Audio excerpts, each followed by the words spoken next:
Why hasn't the Indian media finalized the broadcasting rights to the greatest sporting event in the world? But what if I told you that this delay is actually helping the Indian broadcasters to get a much cheaper deal from FIFA and is a brilliant business strategy?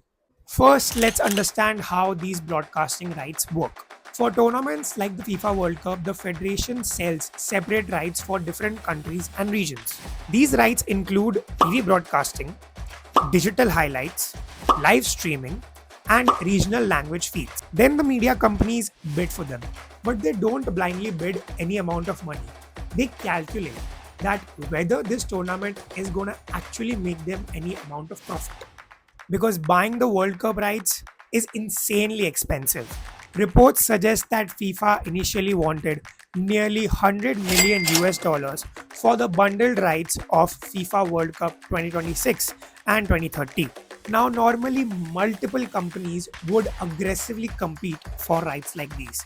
But after the Reliance Disney merger, the Indian sports broadcasting market became far less competitive, which meant that FIFA suddenly had only a few serious buyers. Sony reportedly explored the deal, but then backed out due to profitability concerns. And that's a huge point that fans like us tend to miss. Because massive tournaments don't automatically guarantee profits. Broadcasters look at expected viewership, advertising revenue, subscription growth, sponsors' interest, and long term business value. And compared to cricket, football still brings lower advertising power in India.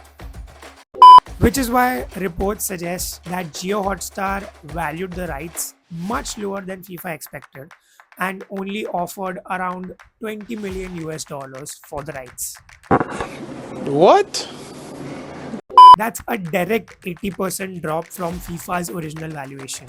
And because this gap was so massive, there were no negotiations carried forward after that.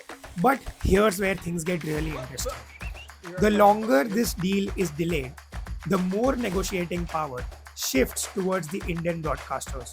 Why? Because FIFA cannot afford to lose a huge market like India. As a country, we have world's one of the biggest football fan audiences and a massive sponsor visibility potential, which means as the World Cup gets closer, the pressure increases on FIFA to lock in a deal quickly, even if it means accepting a much cheaper last minute offer.